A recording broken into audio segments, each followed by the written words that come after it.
जीजाजी संग करतारू जैसे हम ठीक करतनी बुझनी फगुओ के दिन केहू करेला का जैसे अपना जीजाजी संग करतारू जैसे डाले खातिर बैठल बानी काहे डालवावे लूना हमके बोला के अच्छा आज जीजा तोहर रंग मारा चाहिए खाला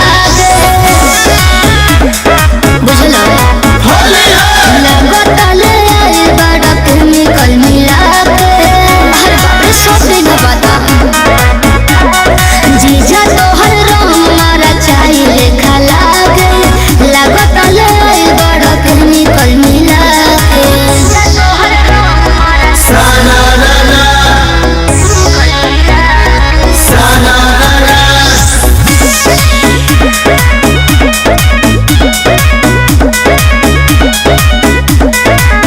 छोड़ जाए दाय साली खिसियाइल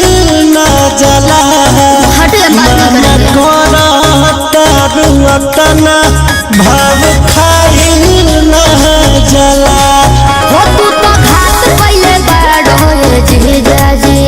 गंदा बात कइले बाड़ो जीजाजी तोहरा के देखल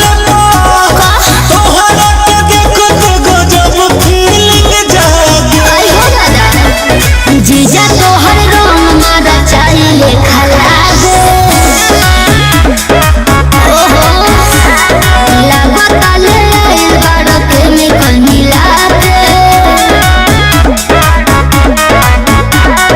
जीजा तोहर रंग मारा चाहिए खाला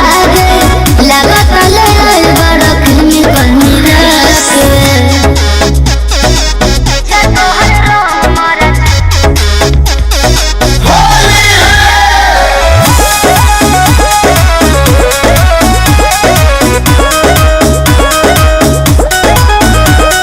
स्पेशल हो बरांड नुकसान न करी रहुआ जाना था बाटे घोरल हमारी रंगरा ओहो, अब छोड़ी। जिया